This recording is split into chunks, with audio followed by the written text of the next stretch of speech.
I, 36F, have a younger brother, 33M, who took a job overseas nearly 2 years ago. He has a 7-year-old son, and before leaving, he asked if I could take care of his boy while he worked abroad. I agreed, even though I have a 7-year-old son of my own. I knew it wouldn't be easy, but he was family, and I wanted to help. The arrangement was that he would send money every month enough to cover his son's private school tuition, daily expenses, clothes, and a bit extra to compensate for the added responsibility. He was very specific about the school, wanting the best for his child. I agreed at the time. But reality hit differently. Managing 2 boys the same age is exhausting emotionally and financially. My son had always dreamed of going to that private school, and I never had the means to give him that opportunity. Meanwhile, I was suddenly feeding, clothing, and parenting someone else's child full-time. So I made a decision. I enrolled my son in the private school using the money my brother sent. I enrolled his son in the local public school instead. It's not a bad school, it's actually one of the better public ones in our area, and I truly believed it would be good enough. I knew my brother might ask questions, so I told his son what to say. I coached him to go along with it, to avoid confusion. I even warned him that if he told the truth, I might not be able to keep him in our home. Looking back, I realize how harsh that sounds, but at the time I was overwhelmed. I didn't want to risk losing control of the situation. Whenever my brother asked for photos, I had his son wear my son's school uniform. I'd take pictures of him outside the private school building, usually when picking my son up. I tried to make it believable not to be malicious, but to protect the arrangement. My husband knew. He didn't agree with it, but he didn't stop me either. I told him I was just doing what was best for our family. After all, I was the one running the house, getting both boys to school, handling their meals, helping with homework, dealing with tantrums and homesickness. Yes, I was receiving money, but that doesn't account for the weight of parenting. I wasn't spending it on myself. I just made a judgment call about who needed the better school more. Now, 2 years later, it's still going. My brother thinks everything is fine. My nephew has learned not to ask questions. Life has become a routine. But sometimes I wonder, am I truly wrong for choosing my son? Update 1. My brother returned for his son's birthday and everything unraveled. I never thought it would go down like this. My brother came back without telling anyone. He said it was a surprise for his son's 7th birthday. And it was, but not in the way I had hoped. He showed up early in the morning. I was in the kitchen and the boys were still in their pajamas when the doorbell rang.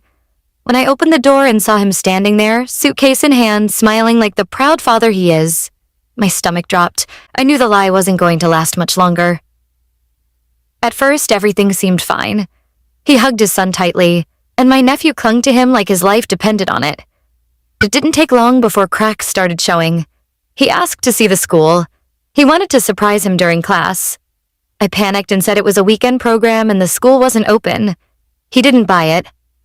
An hour later, he stormed into the house furious. He had already spoken to the private school. They had no record of his son ever being enrolled there. That was it. He demanded to take his son now. He said we had 1 hour to get out of his house. I tried to calm him down, explain myself, but he wouldn't listen. He brought up the money, not just tuition, but the extra cash I told him I was saving for his son's future. He had seen the transfers. He had trusted me. But I spent some of it on my self-vacations, a new phone, things I thought I deserved for everything I was doing. I tried to justify it. I said I raised his child like my own, that I was under pressure, that it wasn't fair to me. He didn't care. My husband stepped in and tried to de-escalate, saying it wasn't as black and white as it seemed, but my brother looked him dead in the eye and said, "If you don't get out of my house, I swear I don't know what I'll do to either of you." That shut him up fast. I called some family members hoping someone could mediate. A few came, and when they arrived, my brother asked them point blank, "Did you know my son was going to public school while she spent the rest on herself?" Some were stunned. A few others clearly knew and stayed silent. Then came the final humiliation. We began loading our things into the SUV. It was the vehicle my brother had left for us to use while he was gone. He watched silently as we packed. But just before my husband got in the driver's seat, my brother walked up and said, "Leave the keys. That car belongs to me." I begged. I told him we needed it, that it was the only reliable way to get around. I even tried to bring up my son, who is now crying, overwhelmed by everything. I asked him not to punish him for what I did. He just stared at me, not with sadness, but with fury. We left with the help of a few relatives who stayed behind. They helped us pack our belongings into their cars and drove us to a cousin's house nearby. That's where we're staying now. I don't know what comes next. I know I messed up. I know I crossed a line, but I didn't expect it to all fall apart like this and so fast. Update 2. My brother cut us off completely, and now everything's falling apart. It's been a few weeks since everything came crashing down, and I still wake up every day hoping it was just a bad dream. But it's not.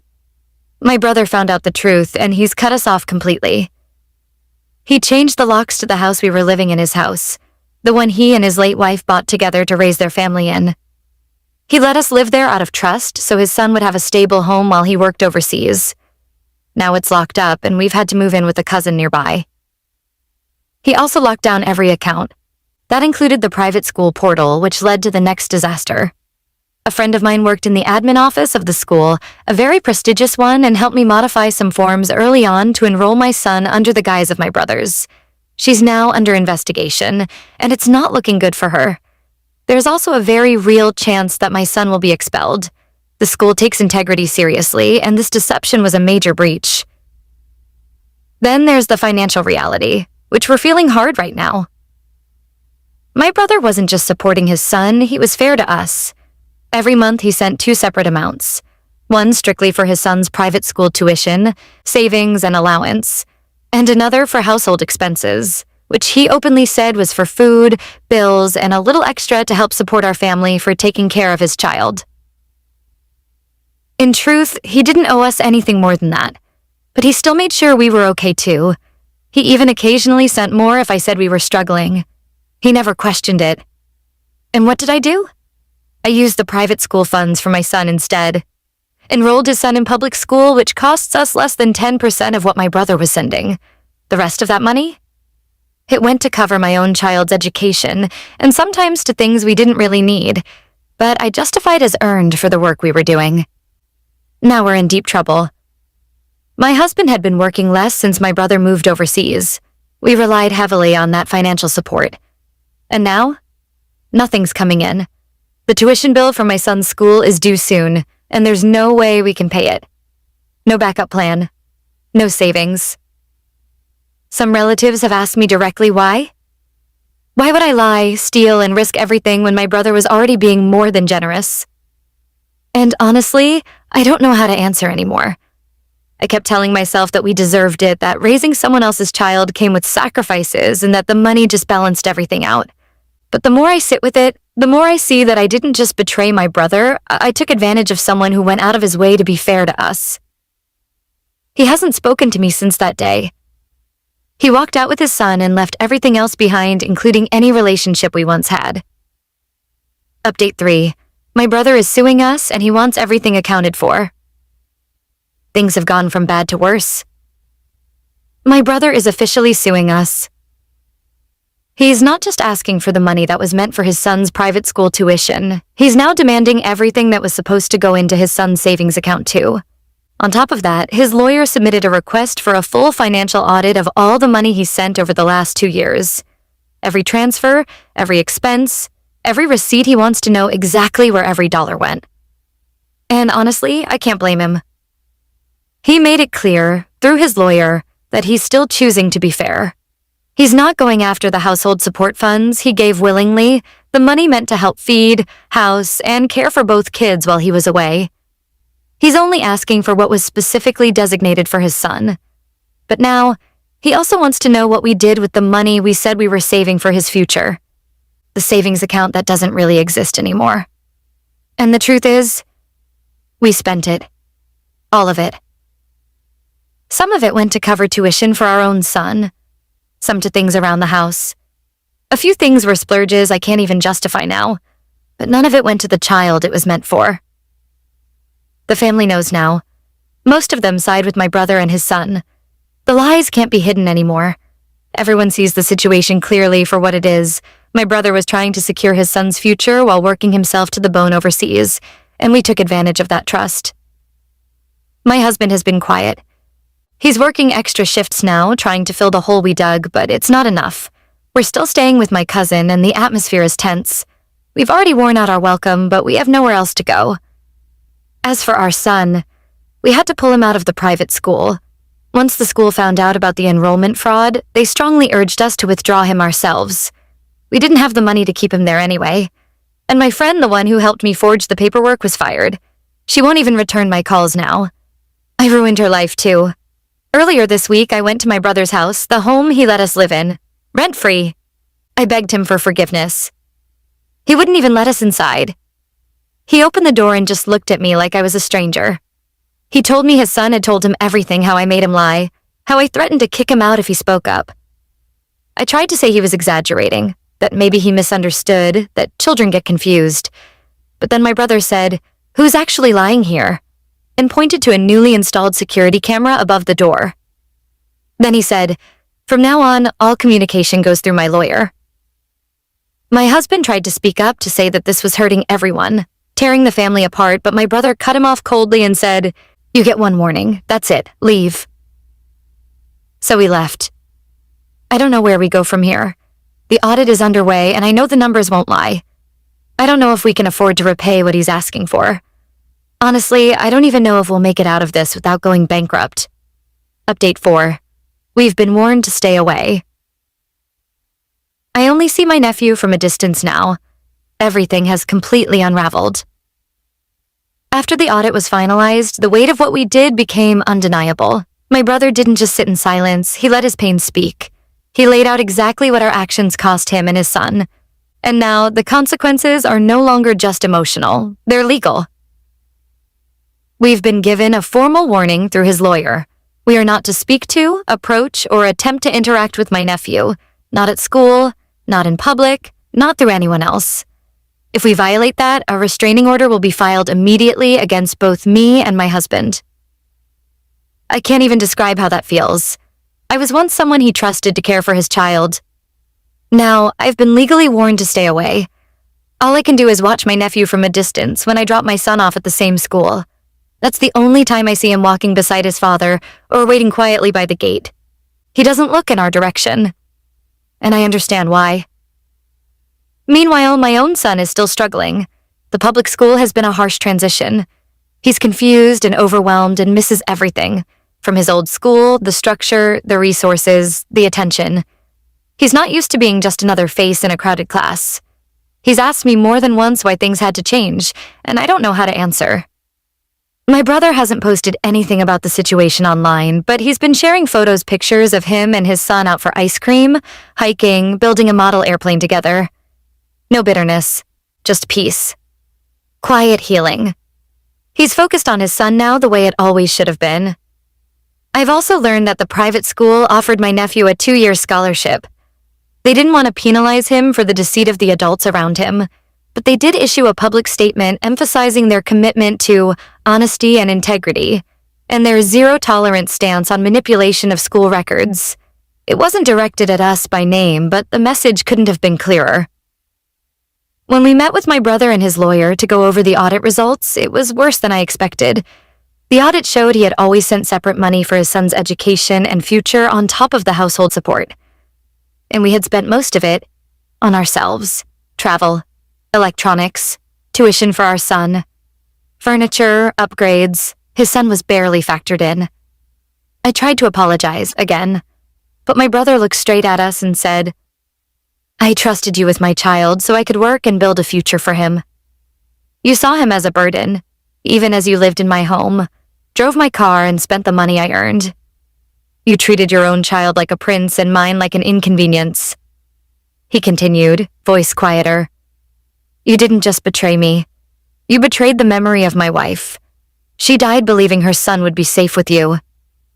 He then said his son is in therapy now and that the things he shared in those sessions broke his heart. The neglect, the emotional manipulation, the threats to stay silent, and the moment that hurt him the most? When I finally saw their rooms, he said, It hit me my son looked like the help in his own house. His lawyer eventually stepped in and ended the meeting. My brother hasn't filed criminal charges yet, but he legally could. And if the school chooses to pursue legal action for fraud, things could get even worse. Update 5. We lost nearly everything. Even the trust fund my son was meant to inherit. This is the hardest update I've had to write. Everything we tried to hold on to is gone because of me. After my brother pursued mediation instead of taking us directly to court, I thought maybe we had a chance to settle things quietly. But then our parents' lawyer, a man who's been in our family's life for decades, found out what happened. He was livid not just because of the financial abuse, but because he felt we had disrespected our parents' wishes. That trust fund was meant for the future of their grandchildren. Instead, it became the price of my deception. Then came Steve, a sharp and unrelenting attorney who was called in to manage the trust once the clause for misuse was triggered. After thoroughly reviewing the accounts himself, he didn't mince words. He told us that due to my deceit, manipulation, and misuse of funds, we had violated a specific clause in the trust. It stated that if any party misused or redirected the money for personal benefit, or to harm another heir, they would forfeit their share entirely, even what was meant for their own child. And that's what happened. Steve was brutally honest. He said this could easily turn into a criminal fraud case, and if we didn't resolve it immediately, we'd face wage garnishments, civil charges, and the possibility of a permanent legal record. The audit showed the amount we misused had ballooned into the 6-figure range after 2 years of siphoning money meant for my nephew. He gave us a choice. Transfer a portion of the trust fund immediately to cover the damages, or go to trial, risk garnished wages, further investigation, and a much worse outcome. We chose the former. We had no leverage and no defense. We signed the documents. And now, after all deductions, there's less than $10,000 left in what was supposed to be my son's future. My brother didn't look victorious. He looked tired. Not angry, just hurt. Like someone who never expected to be betrayed this way by his own sibling. I don't think I've ever seen him look that hollow. Before he walked away, he turned to me and said quietly, "If you had just talked to me, this would never have happened." Then he left, and I haven't heard from him since. Update 6. Months later, and things just got worse. It's been months since I last saw or spoke to my brother. He's made it very clear that he wants nothing to do with me or my family. He hasn't replied to any of my messages, and honestly, I can't blame him. But even after everything, things have managed to get worse. Word eventually spread about the trust fund, not just among close family, but in the wider circle of relatives. Some were furious with me, while others sided with me. A few of them felt my brother had gone too far. They didn't understand the full extent of what happened and saw his decision to take the trust fund as cruel. It wasn't. But that didn't stop them from trying to lash out at him online, even going so far as to publicly shame him on social media. I was able to shut most of it down. I told them not to make things worse, that I was the one at fault. But I wasn't able to stop one of our cousins who took things way too far. That cousin went to my brother's house and threw eggs at it. One of those eggs didn't just hit the wall, it hit my nephew, who happened to be outside at the time. He was taken to the hospital and needed stitches on his forehead. By the time our cousin realized what he'd done, it was too late. He turned himself into the police and is now facing charges for assault and vandalism. I was horrified. The moment I found out, I texted my brother immediately, telling him I had nothing to do with it, and I would never let anything like that happen if I had known. I told him how sorry I was, but he didn't respond, not even a single word. Later, I learned how all of this may have started. My husband accidentally mentioned the trust fund situation while drinking with some friends. Someone overheard. That's likely how the information got out and twisted into gossip. Now, what was supposed to be our chance at a quiet, fresh start has turned into another mess. My son is more withdrawn. My husband barely speaks. I'm holding everything together with duct tape and apologies that no one wants anymore. Update 7. Our cousin crossed the line and got what he deserved. Things somehow managed to go from bad to absolutely insane. This time, it wasn't me, it was our cousin again. And he completely crossed the line. After pleading guilty to the assault and vandalism for what he did to my brother's house and nephew, our cousin tried to make amends in the worst way possible. He showed up uninvited to my brother's new workplace, where he now works at a regional office for a marketing firm, hoping to apologize in person. But it didn't go well. In fact, it turned into something much worse. According to what I was told later, my cousin got desperate when my brother refused to speak to him. Instead of walking away, he escalated. He started yelling, especially at a woman who apparently was in charge of the office, a woman named Samantha, and that's when it went completely off the rails. While yelling, he pointed a finger in her face and, in the chaos, accidentally brushed her chest. That was it. She didn't hesitate. She kicked him in the groin, hard enough to drop him to the floor, and when he staggered back up, she landed a punch that broke his nose. My cousin was on the ground, holding both his nose and groin in agony when my brother actually helped him up. That surprised everyone, but what came next was worse. Samantha. His boss looked down at my cousin and said, "If you ever show up here again, I'll make sure you end up wearing a dress." She tossed her business card on his chest and said coolly, "I'll see you in court." Then she walked away like nothing had happened. My brother didn't even need to say much after that. He looked our cousin dead in the eye and said, "You're lucky Samantha handled it, because if it had been me, I wouldn't have been that nice." And then he walked away too. My cousin is now facing additional charges, likely including harassment, trespassing, and possibly more depending on what Samantha's legal team decides to do. As for me, I don't even know how to process it anymore. Every time I think things have hit rock bottom, someone starts digging. Update 8. The line was finally drawn and my brother is done. It finally happened. My brother reached his limit and he made it public. He recently made a post on social media, and let's just say it wasn't a kind or forgiving message. He included a photo of his son's injury, the one from when our cousin threw an egg that hit him in the head. The stitches, the bruising, everything. Then he called out every relative who spread lies, who chose to believe the worst about him, and who tried to publicly shame him online. He promised that anyone who continues to slander him or his son would face legal consequences, and he named our cousin directly, even describing what happened at his office when he tried to apologize and ended up getting humiliated and injured by Samantha. It was a complete mic drop moment. Suddenly, the relatives who were bashing him online? Silent. A few tried to apologize. Some even showed up at his house. Big mistake. He slammed the door in their faces. Literally. One relative, our aunt, who had believed all the lies and was one of the loudest voices online, tried to bring over food as a peace offering. My brother opened the door, looked her in the eyes, then threw the food on the ground right in front of her. She left in tears, completely humiliated, and she apparently blamed the rest of the family, including me, for dragging her into this mess. As for Samantha, the woman our cousin assaulted, word got out about who she really is, not just a manager, but a high-ranking executive in the marketing firm, one with a reputation for being brutal and unforgiving when crossed. Our cousin is terrified. He sent emails and voicemails begging for forgiveness, trying to avoid a lawsuit or worse. Her only response was an email that said simply, "Be ready." Since then, he's been a wreck. And my brother? He's not playing nice anymore. He's done. Update 9. The calm after the storm. But nothing's the same. It's been many months since everything exploded.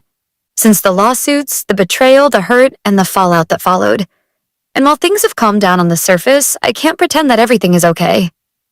I've had a lot of time to sit with my actions, and the reality is, I still struggle every day with what I did and how many people I hurt.